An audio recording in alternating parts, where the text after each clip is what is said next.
Welcome back to the channel, my fellow connoisseurs. Today we are diving into an in-depth review of a watch that has not captured the hearts of many. Of course, as you know from the title of the video, we are referring to a Tudor Royal, or Royale, depending on how you want to say it. The one that I have in this box in particular is reference number M28600-0003. We're going to explore a little bit of the brand's storied history, the evolution of this watch model in particular, and its specifications, of course. Tudor was established in 1926 by Hans Wilsdorf, who also was the founder of Rolex. They have always been synonymous with reliability and value, and that's why Tudor was created, to offer the same quality and dependability of Rolex at a more accessible price point. Over the years, Tudor has built a reputation for robust, reliable timepieces, and they've earned a loyal following amongst all the enthusiasts. The Tudor Royal line was first introduced in the 1950s. That design really embodied sophistication and versatilities and was a very good-looking watch. But the Royal Collection has recently been revitalized, bringing a blend of that classic elegance and contemporary design. So this is the modern Tudor Royal. Let's get some of the specifications out of the way. This watch features a 41mm stainless steel case, and the entire watch is made up of either brushed or polished surfaces. As you can see here on the sides of the case, it's very nice and high polish. But if we take a look at the top, we can see that it's finished with some very nice, subtle brushing. The bezel of the watch is definitely a very distinct and unique feature. A lot of people reference that this watch looks like a modern-day oyster quartz. I can't necessarily say I disagree, but when I take a look at this watch, it reminds me much more of a vintage Tudor Prince oyster date or maybe a vintage Rolex Air King. The way this is reminiscent of an old engine-turned bezel. Of course, affixing this watch to your wrist is its integrated bracelet. It's very, very nicely done, has a lot of articulation. Taking a look at the links themselves, you can see it's a 5-link style bracelet. It has satin or brushed finished external and center links, but it has these high polished middle or intermediate links. The clasp itself is held together with this little safety catch. You pull that up, you can open up the clasp, revealing the nicely done high polished milled clasp. Simply close it, push over the catch, and it closes very nicely.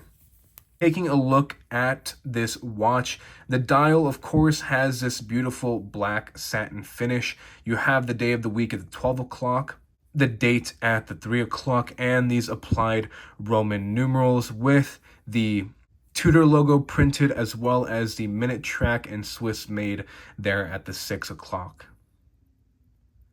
The hands are thin and they fit the watch just fine, and they do have a little bit of super luminova applied to help you see in the dark, but this watch really isn't for that.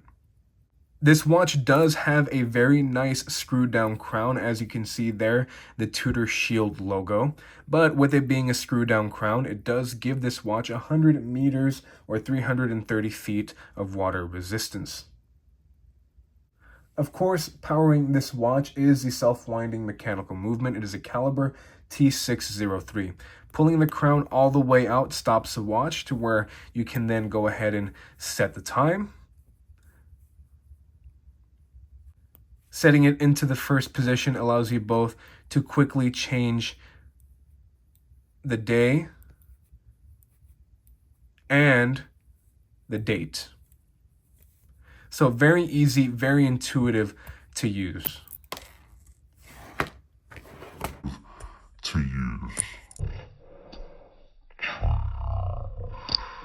Robust, reliable timepieces. So I know this is a little bit of a weird transition here, guys, but something that I can't believe happened just happened. I kid you not, in the midst of filming this video, As I was talking about the crown of the watch itself, my watch just broke, and this watch right here is it's brand new, so that's a little bit disappointing. I kid you not, I've had this watch for about 5 days. I picked it up, actually no, I got it on Saturday. So that's Saturday. Today's. So yeah, no, actually about 4 or 5 days. Sorry, I was drawing a blank there, but you know, I have a lot of watches, and I've never had this happen to me other than watches that I've modded myself and I didn't put enough Loctite on them. I mean, I quite literally have my toolkit over here to the left of me, and this is probably something that I can take apart and fix myself, but I don't want to do that to avoid the warranty. So I guess this turned into a review of this watch, into a send it back to Tudor and see what they do. So I guess that's what I'm gonna have to do. Seeing as it's evening now, I'll contact them first thing tomorrow and I'll keep you guys updated. I don't imagine you'll ever see this video until it's done, but yeah, really surprising. I've never had that happen before. This watch I bought as an early birthday present to myself. My birthday is 9 days away, 8 days away now almost. So yeah, this is fun, but this is real life. Things like this happen. I'm just happy I caught it on camera. It's real life. Things like this happen. I'll keep this footage, and I guess I'll update this whenever we get this fixed. So, it's been a while. I mean, it's only been a matter of seconds for you, but it's been, man, actually about 5-6 months for me. I started filming this video, of course, in July of 2024, and today is December 5th, 2024, so it's been a while. Now, to be completely fair, I got this back at the end of August, beginning of September, so it didn't take that long for them to get the watch back to me, but my life is very busy. My job keeps me very busy, so I haven't been able to get back to this particular video in quite some time, but here we are. Here's the rundown. Of course, the crown fell off of the watch. That was not cool. I only had the watch for a matter of a couple of days, and that was particularly upsetting, but I did take it to the local Rolex service center in my area, which happens to be the Caesars Palace in Las Vegas, and we got it situated, and this is exactly how they sent it back to me. So they sent it back in this little Rolex box, and in this box I do actually have my service receipt. Just gonna try and cover up the important and private information there, but there you are, the forum shops at Caesars. And in the box itself, it came back in this little Tudor pouch. If I open up the pouch, here it is. Here is the watch in its working glory. So, if I undo the bracelet, take it off of that little pad,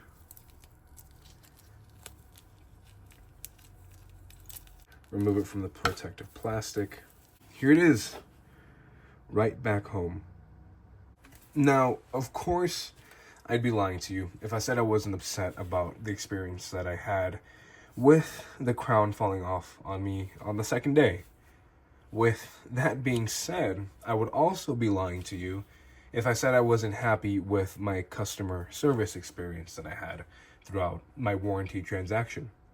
It was really a straightforward process. I called my local Tudor boutique, which happens to be next to the Bucherer and Tourneau location at the Caesars Palace, and they told me what to do. I walked into the store. I was greeted very kindly. I was given a bottle of water and some chocolate, told to wait. They took down my information. They took the watch, fixed it, and returned it to me about 6 weeks later. So I can't really be particularly upset about that. Now, of course, price is relative, and This watch retails right in between $2,300 to $2,600 depending on where you get it. And that's a lot of money to pay for a watch just to have it break on you. But I don't care what it is, any consumer good comes with their defects and their flaws, and this just happened to be one of them, and it happens to the best of us.